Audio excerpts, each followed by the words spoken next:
పాత్రికేయ సోదరులందరికీ నమస్కారం. హైదరాబాద్ లో రహస్యంగా ఎందుకు కలిశారు? దోలే బాబా ఏదైతే ఉన్నారో ఆ బాబా డైరెక్టర్ సంబంధించి ఆ కంపెనీ డైరెక్టర్తో రహస్య సమావేశం ఏర్పాటు చేసి ఆ సమావేశంలో ఒక డీల్ ఏర్పాటు చేసుకున్నారు. మీరు బయటపడద్దండి, మిమ్మల్ని మేము కాపాడుకుంటాం, మేము సుప్రీంకోర్టుకి వెళ్తున్నాం, ఈరోజు ఇంప్లీట్ చేస్తున్నాం, తద్వారా ఈరోజు మీరేం భయపడద్దని, మీరు ఊరికి నోరు తెరవద్దని చెప్పారు. ఈరోజు ఆధారాలు తవ్వితే అసలు దీని మూలాలు ఎక్కడ ఉన్నాయి, అసలు దీనికి ఎక్కడ నెయ్యి సప్లై అయింది, అసలు పాలు ఎక్కడి నుంచి వచ్చాయి, మొత్తం తీస్తే ఎంత దారుణమైన నిజాలు బయటపడ్డాయంటే స్వామివారి ప్రసాదంగా భావించి మహాప్రసాదంగా కళ్ళ కత్తుకొని తినే ఆ ప్రసాదంలో కల్తీ చేశారంటే వీళ్ళని ఏమనాలి? వీళ్ళు మనుషులు అనాలా, పశువులు అనాలా, ఏమనాలో మాకైతే అర్థం కాలేదు. జగన్మోహన్ రెడ్డి ఈ మధ్య ప్రెస్ మీట్ పెట్టాడు, నెయ్యి గురించి మాట్లాడాడు. ఆ మాట్లాడింది ఏం మాట్లాడాడు? చంద్రబాబు నాయుడు గారికి బుద్ధి లేదా, సిగ్గు లేదు, ఏదంటే అది మాట్లాడుతున్నాడు, స్వామివారితో పెట్టుకుంటున్నారు, అసలు కల్తీ నెయ్యి అనేది జరగలేదని చెప్పి ఆయనకు వచ్చిన ఆ భాష ఏదైతే సగం తెలుగు, సగం ఇంగ్లీషు, మలయాళం, కన్నడం అర్థం కాక ఆయన మాట్లాడిన మాట ఈరోజు అన్ని సోషల్ మీడియాలో అవుతా ఉంది, వైరల్ అవుతా ఉంది. ఆయన ఏం చెప్పాడు? అసలు కల్తీ ఏ జరగలేదన్నారు. ఇప్పుడు ఈరోజు అజయ్ సుగంధర్ ఏదైతే కెమికల్స్ ఉన్నాయో అతను రిమాండ్ రిపోర్ట్లో స్పష్టంగా చెప్పారు. దీని మీద జగన్మోహన్ రెడ్డి వెంటనే స్పందించారు. ఈరోజు జగన్మోహన్ రెడ్డి స్పందించారు. ఇక్కడ కరుణాకర్ రెడ్డి ఉన్నాడు, మాజీ టీటీడీ చైర్మన్. నిద్రలేసి పబ్లిసిటీ కోసం టీటీడీని వాడుకుంటారు. ఈ ఎవరైతే ఆ కరుణాకర్ రెడ్డి ఉన్నాడు, కరుణాకర్ రెడ్డి ఈరోజు ప్రెస్ మీట్ పెట్టు, నీకు దమ్ముంటే ప్రెస్ మీట్ పెట్టు, అజయ్ ఎవరో మాకు తెలియదని చెప్పు. వైవి సుబ్బారెడ్డి 13వ తేదీ వస్తున్నాడు విచారణకి. ఈరోజు ఆ 13 వచ్చే విచారణలో అజయ్ అనేవాడు నాకు తెలియదని చెప్పండి. బోలే బాబా ఎవరో తెలియదని చెప్పండి. ఆధారాలతో కూడా ఈరోజు సేకరించారు. ఈరోజు ఒక పక్క కరుణాకర్ రెడ్డి ఏమో ఆ పర్కామణి దాంట్లో తగులుకుంటాడు, ఈ వైవి సుబ్బారెడ్డి ఏమో నెయ్యి దాంట్లో తగులుకుంటారు. ఈ మూలాలన్నీ ఎక్కడున్నాయంటే తాడేపల్లి కొంపలో ఉన్నాయి. దీని డీల్స్ అన్నీ చేసింది జగన్మోహన్ రెడ్డి. ఈరోజు దీంట్లో ప్రతి షేరు, దీంట్లో జరిగిన ఏదైతే 300 కుంభకోణం ఉందో, 300 కోట్ల కుంభకోణం, ఆ 300 కోట్ల కుంభకోణంలో జగన్మోహన్ రెడ్డి వాటా ఎంతో చెప్పాలి, వైవి సుబ్బారెడ్డి వాటా ఎంతో చెప్పాలి, కరుణాకర్ రెడ్డి వాటా ఎంతో చెప్పాలి. ఇక్కడ పెద్దిరెడ్డి రామచంద్రారెడ్డి కూడా ఆ రోజు పెద్ద మాటలు మాట్లాడాడు.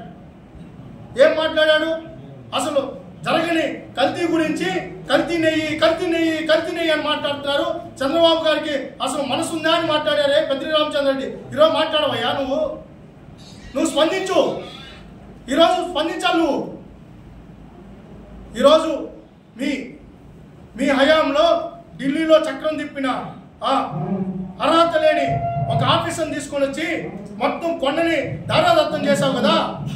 ఎవరైతే ఉన్నారో ఆ అధికారి ఈరోజు విచారణలో ఉన్నారు, తెల్లారితో లేసి అక్కడే ఉన్నారు. సిగ్గు ఎగ్గు లేకుండా సుబ్బారెడ్డి ఆ రోజు ఏం మాట్లాడాడు? మాకంటే పవిత్రులా, మాకంటే దైవచింతన ఉందా? అసలు మేము నిద్ర లేస్తే స్వామివారి భక్తులు అని చెప్పి పులేశాలు వేశారు. సరే, అధికారం ఉంది, అధికారం మనంతో స్వామివారితోనే పెట్టుకున్నారు. స్వామివారిని వాళ్ళు ప్రతిపక్షం కూడా కాదు, డిపాజిట్ లేకుండా తీసుకుని కూర్చోబెట్టారు. ఆ రోజు భక్తుల మనోభావాలు గౌరవించి ఆ రోజు లడ్డు మీద ఆ రోజు చెప్పాం, ఆ రోజు నెయ్యి కల్తీ ఉంది అనేసి. మేము అధికారంలోకి వచ్చిన తర్వాత ఆ రోజు ఆ ట్యాంకును పట్టించిన తర్వాత ఆ ట్యాంకులో కల్తీ నెయ్యి ఉంది. ఏదైతే బాబా ఎవరైతే ఉన్నారో ఆ బాబాకు సంబంధించిన బోలే బాబాకు సంబంధించిన ఏదైతే ఉందో ఏజెన్సీ అనేది, అతనికి ఎక్కడా కూడా మిల్క్ పర్చేజే లేదు, మిల్క్ ప్రొక్యూర్మెంట్ లేదు. దాని ద్వారా అసలు నెయ్యి ప్రొక్యూర్మెంటే చేయనప్పుడు నెయ్యి ఎలా అది ప్రొడ్యూస్ చేశారు, ఆ నెయ్యి ఎలా సప్లై చేశారు? వాళ్ళకి అసలు అది కంపెనీయే కాదు, అది బోఫోర్స్ కంపెనీ లాగా ఉంది. ఆ కంపెనీ ఎలా వీళ్ళు అగ్రిమెంట్ చేసుకున్నారని చెప్పి ఆ రోజు మేము అడగడం జరిగింది. దాని మీద జాతీయ స్థాయిలో కూడా చర్చ జరిగింది. దాని మీద వైసీపీ ఒక రోత పత్రిక ఉంది. ఆ రోత పత్రిక ఏం మాట్లాడారు? అన్ని అసత్య ఆరోపణలు చేస్తారు. ఇక్కడ వేస్తున్న ఏదైతే ఇన్వెస్టిగేషన్ సంస్థ చంద్రబాబు నాయుడు గారు వేసిన సంస్థ వాళ్ళ జోబులో సంస్థ అని చెప్పారు. ఏదైతే సిబిఐని కూడా భాగస్వామ్యం చేస్తూ సిట్ వేయమని చెప్పారు. ఈరోజు ఆ సిట్టు ఏదైతే ఆ రోజు స్వాగతించారు కదా, వీళ్ళు సిట్టును స్వాగతిస్తున్నాం, సిబిఐని దాంట్లో భాగస్వామ్యం చేస్తున్నదానికి నిజాలు తెలుస్తాయని చెప్పారు. ఈరోజు ఎవరైతే అజయ్ సుగంధర్ ఉన్నారో ఆ రిమాండ్ రిపోర్ట్లో క్లియర్గా ఉంది, మేము ఈ విధంగా కెమికల్ సప్లై చేసాం, ఆ కెమికల్ ఆధారంగానే అక్కడే పొక్కు చేశారు, అసలు పాలు అనేది లేదు, నెయ్యి అనేది అదే మొత్తం కూడా అదంతా దారుణమైన పరిస్థితుల్లో అది పూర్తిగా కెమికల్ అని చెప్పి రిమాండ్ రిపోర్ట్లో ఎవరైతే ఉన్నారో అజయ్ సుగంధర్ కంపెనీ ఏదైతే ఉందో అజయ్ స్పష్టంగా ఆధారాలతో కూడా ఇచ్చారు. అది పామాయిల్, అదేవిధంగా యాసిడ్ మిక్సింగ్ ఏదైతే ఉందో స్మెల్ వచ్చేదానికి ఎంత దరిద్రం చేయాలో అంత దరిద్రం చేశారు. అది చేసి ఈరోజు సప్లై చేసి 68.17 లక్షల కిలోల కల్తీ నెయ్యి, 68.17 లక్షల కిలోల కల్తీ నెయ్యి సప్లై చేశారు. వైవి సుబ్బారెడ్డి మేడల్లో దేవస్థానం, ఆ దేవస్థానం మీద ఆ ట్రస్ట్ బోర్డు మీద ఈరోజు ప్రపంచవ్యాప్తంగా ఉన్న వెంకటేశ్వర స్వామి భక్తులకు చాలా గౌరవం ఉండేది. బోర్డు సభ్యులైనా బోర్డు చైర్మన్ అన్న ధర్మకర్తలుగా ఉండి స్వామివారి పవిత్రతను, స్వామివారి కైంకర్యాలను, స్వామివారి భక్తుల మనోభావాలను గౌరవిస్తూ తదనుగుణంగా ఆ బోర్డు నిర్ణయాలు తీసుకొని స్వామివారి పవిత్రతను ఆయన యొక్క ఏదైతే మనం పిలుస్తున్నామో దశ దిశలో వ్యాపింపజేయడానికి వేస్తున్న బోర్డులు అవి.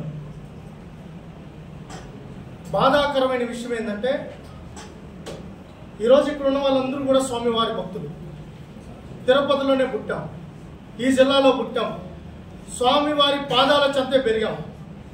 స్వామివారి పాదాల చెంత పెరిగి ఈరోజు లడ్డు అంటే స్వామివారికి సమర్పించిన నైవేద్యంగా భావించి ఆ లడ్డును భగవంతుడికి ప్రతీక, స్వామివారి ఇచ్చిన ప్రసాదంగా భావించి ఈరోజు దేశంలో కానీ ప్రపంచంలో ఎక్కడి నుంచి వచ్చినా ఎక్కడి నుంచి తీసుకొని పోయేది ఏదైనా ఉందంటే ఆ స్వామివారి ప్రసాదం.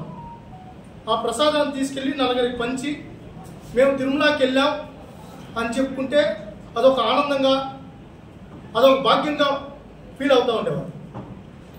గత ప్రభుత్వం జగన్మోహన్ రెడ్డి అతని సొంత బాబాయ్, ఆ బాబాయిని ఆ గుడికి ట్రస్ట్ చైర్మన్ చేశాడు. చేయడం ఆ రోజు నుంచి వివాదాలు మొదలయ్యాయి. దాచుకోవడంగా ప్రక్రియ మొదలుపెట్టారు. స్వామివారంటే భయం లేదు, స్వామివారంటే భక్తి లేదు.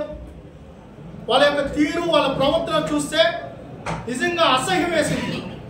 ఆ రోజే మేము ప్రతిపక్షంలో ఉన్నప్పుడు ఆ రోజు చెప్పాం, స్వామివారి లడ్డు క్వాలిటీ తగ్గిపోతోంది, ఈరోజు స్వామివారి ప్రసాదం నాణ్యత లోపించింది, దాని మీద చర్యలు తీసుకోండి, అసలు స్వామివారి ప్రసాదంలో ఏం కలుపుతున్నారని ఆ రోజే ప్రశ్నించాం. దాని మీద ఆ రోజు కార్యక్రమాలు చేపట్టాం. భక్తుల యొక్క మనోభావాలను మేము ఆ రోజు గౌరవించాం. భక్తుల యొక్క మనోభావాలను అనుగుణంగా ఆ రోజు ప్రతిపక్షంలో ఉన్నప్పుడు మేము ఆ రోజు వాళ్ళని టీటీడీ అన్నాడు, నోరు జరగడం లేదు, మినకరిస్తున్నాడు, ఇంక దొరికిపోయినామని తెలుసుకున్నారు. ఆ ధర్మారెడ్డి గారు కూడా అరెస్ట్ కావడం తథ్యం.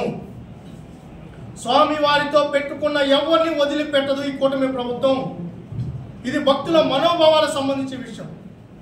ఈరోజు వెంకటేశ్వర స్వామి భక్తులుగా, చిత్తూరు జిల్లా వాసులుగా, తిరుపతి వాసిగా స్వామివారి విషయంలో ఎవరు తప్పు చేసినా వదిలిపెట్టే ప్రసక్తే లేదని తెలుపుకుంటూ, ఎవరైతే ప్రీమియం అగ్రి ఫుడ్స్ ఎవరైతే ఉన్నారో, అదేవిధంగా వైష్ణవి డైరీ ఎవరున్నారో వాళ్ళు కూడా పూర్తి స్థాయిలో ఏ విధంగా సప్లై చేశారో, ఎంత సప్లై చేశారో ఆ కెపాసిటీతో కూడా పూర్తి స్థాయిలో ఆధారాలు ఈరోజు సిటీ దగ్గర ఉన్నాయి. ఇంకా దీంట్లో ఎవరు తప్పించుకోలేరు, కఠినమైన చర్యలు ఉంటాయి, వదిలిపెట్టే ప్రసక్తే లేదని కూడా తెలియజేసుకున్నారు. ఈరోజు ఈ ప్రెస్ మీట్ ఎందుకు పెట్టడం జరిగిందంటే, సాక్షి మీడియాలో వాళ్ళకి ఇష్టం వచ్చినట్టుగా వాళ్ళు సొంత కవిత్వాలు రాసుకొని ఫోరెన్సిక్ రిపోర్ట్ను కానీ అలాగే సిట్ విచారణ కానీ వాళ్ళు ఏది పట్టించుకోకుండా అది ఒక్క కంపడ దారి అంటారు, ఒకటే దారి, ఏది పడితే అది పరిగెత్తా ఉంటారు. ఆ విధంగా వాళ్ళు వెళ్ళిపోతున్నారు. ఈ జగన్మోహన్ రెడ్డికి కానీ, వైవి సుబ్బారెడ్డికి కానీ, కరుణాకర్ రెడ్డికి కానీ, సోకాల్ లీడర్ల వైసీపీలో ఉన్న వాళ్ళందరికీ కూడా దేవుడి మీద భక్తి అంటే లేదు. వాళ్ళెవరికి కూడా దే బిలాంగ్స్ టు జెరూసలం. అందరూ కూడా జెరూసలం భక్తులు. కాబట్టి ఇక్కడ మీరు చూస్తే ఈరోజు తిరుచానూరులో మన కార్తీక బ్రహ్మోత్సవాలు జరుగుతాయి. ఈ రోజు లైట్స్ ఎలా డెకరేట్ చేయబడినాయి, లాస్ట్ టైం ఎలా డెకరేట్ చేయాలి మీరు ఒకసారి వేరే చేసుకోవచ్చు. అంటే ఈ గవర్నమెంట్ ఉంటే ఏ సాంప్రదాయాన్ని, అంటే క్రిస్టియన్స్ ఉంటే క్రిస్టియన్ అలాగే చేసుకోమంటుంది, హిందువులు ఉంటే హిందువుని, ముస్లిం ఉంటే ముస్లిం, ఎవరు పాటించే పద్ధతి వాళ్ళు పాటించమంటారు. ఎవరిని డీగ్రేడ్ చేసే పరిస్థితికి చంద్రబాబు నాయుడు గారు రారు. అన్ని మతాలను గౌరవిస్తారు చంద్రబాబు నాయుడు గారు. ఈ ఒకే మాట, 700 రూపాయలు అమ్మే నెయ్యి 400 రూపాయలకు సప్లై చేస్తానంటే మీరు ఎలా ఒప్పుకున్నారు కదా? మీరు 400లో మీకు కూడా కమిషన్ ఇవ్వాలి, పోతే ఇంకెంత మిగులుతుంది అక్కడ. ఈ కమిషన్ పోను 300 సప్లై చేసినాడా, 250కి సప్లై చేసినాడా? ఈ కల్తీ కాకుండా ఎలా ఉంటుంది? ఈ రోజు పెట్టిన రిపోర్ట్ని, ఇది ఎందుకంటే ప్రజలు గుర్తించాలి దీన్ని. మేము ఎంతసేపు మాట్లాడినా కూడా మనం 700 మన ఇంటికి నెయ్యి తెచ్చుకుంటా ఉంటే వాళ్ళకి ఎలా సప్లై చేయబడుతుంది కదా? దీన్ని ప్రజలందరికీ గుర్తించాలా. 400 రూపాయలకి ఎలా తెచ్చారు, వాళ్ళ కమిషన్లు ఎంత తీసుకున్నారు, ఎంత కల్తీ జరిగిందని మీరు అందరూ కూడా గుర్తించి ప్రజలకు తెలియజేయాల్సిందిగా మీడియాను కోరుకుంటూ మీకు అందరికీ కూడా నా ధన్యవాదాలు. జై హింద్, జై తెలుగుదేశం, జై చంద్రబాబు, జై నారా లోకేష్. ఈరోజు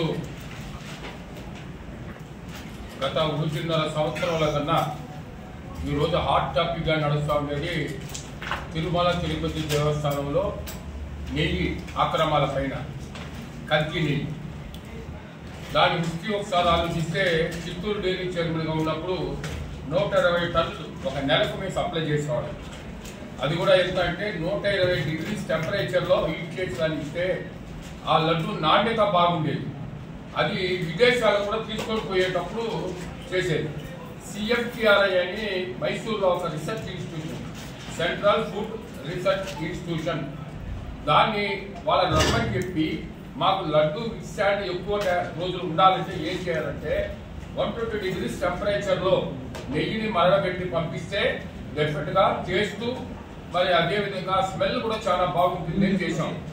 అయితే ఇప్పుడు ఇక్కడ చూస్తే 1 లీటర్ పాలు తీసుకురాలేదు ఎవరో బోలే బాబా డైరీ, 1 లీటర్ పాలు లేదు వాళ్ళకి.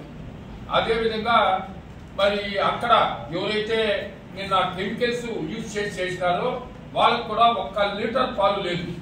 అయితే ఆ నెయ్యి అక్కడి నుంచి సప్లై చేసేటప్పుడు సుమారు 240 కోట్లు కిక్ బ్యాక్ జరిగింది అనేది వాస్తవంగా తెలిసింది. అది మనం చెప్పింది కాదు, ఏదో మా చిత్తూరు ఎమ్మెల్యేనో మా రవినో ఇంకొకరో చెప్పింది కాదు. కేవలం CBI వాళ్ళు ఎంక్వైరీ చేసి వాళ్ళని చెప్పారు. ఒకసారి నెయ్యి యార్ డైరీ, బోలే బాబా డైరీ నుంచి వస్తే రిజెక్ట్ అయింది. రిజెక్ట్ అయితే మళ్ళీ అదే నెయ్యి యార్ డైరీ దిండిగల్ల నుంచి వచ్చింది. మళ్ళీ అది కూడా రిజెక్ట్ అయితే వైష్ణవి డైరీ అని పడబాకులో ఈ కాళశ్రీ కాన్స్టిట్యూన్సీలో పొలుబాక అక్కడి నుంచి వచ్చింది. దాన్ని యాక్సెప్ట్ సేమ్ నెయ్యి ట్యాంకర్లో మారింది అంతే. అక్కడ అట్లాంటి దాన్ని చేసి దాంట్లో మరి రిజెక్ట్ అయినప్పుడు వాళ్ళు ఎవరిని సంప్రదించారంటే అప్పుడున్న చైర్మన్ మరి వైవి సుబ్బారెడ్డి గారిని సంప్రదించే ముందు వాళ్ళ కూడా అమౌంట్ ట్రాన్స్ఫర్ అయ్యింది అనేది ఈరోజు CBI ఎంక్వైరీలో వచ్చింది. మేము చెప్పేది కాదు, అది CBI ఎంక్వైరీలో వచ్చింది. అదేవిధంగా ఈరోజు మరి పొద్దున్నే ముందు ఎవరైతే TTD EO ఇన్ఛార్జ్ ఉన్నాడో ఆయన కూడా పిలిపించి ఎంక్వైరీ చేస్తూ ఉంటారు. ఈరోజు ఎంక్వైరీ చేస్తే ఆయనకు తప్పకుండా ఎవరికి తెలిసేదానికి లేదు. అప్పుడు బోర్డు డైరెక్టర్గా ఉన్న ఇప్పుడు ప్రస్తుత మంత్రి గారు దీన్ని క్లియర్గా చెప్పారు, మేము బోర్డు డైరెక్టర్గా ఉన్నాం తప్పితే ఇదంతా కూడా బోర్డులో ఉండే చైర్మన్ ఈఓలను చేశారు, ఇది జరిగింది వాస్తవమే అని చెప్పడం కూడా జరిగింది. ఇంత క్లియర్ గా తెలిసినాక మళ్ళా సాక్షి పేపర్లో ఈరోజు అది లేదు, జరగలేదు, మరి బుకాయించేదానికి చేస్తా ఉండాలి. ఇది కరెక్ట్ కాదు. ఏ పరిస్థితుల్లోనూ అప్పుడున్న చైర్మన్ కానీ ఈఓలు కానీ దీన్ని అరెస్టు చేసి ఇమ్మీడియట్ గా వాళ్ళ పైన మరి ఆ ఎంక్వైరీని కంటిన్యూ చేసి వాళ్ళని జైలుకు పంపించాలి. ఎందుకంటే వెంకటేశ్వర స్వామి ప్రపంచ వ్యాప్తంగా మరి చెందిన వ్యక్తి, చెందిన టెంపుల్ కు సంబంధించిన లడ్డూ ప్రసాద్. ఈ విధంగా మరి హిందువుల మనోభావాలు దెబ్బతినకుండా ఉండాలంటే ఎవరైతే తప్పు చేశారో వాళ్ళని కంపల్సరీగా శిక్షించాలనేది మా డిమాండ్. Thank you.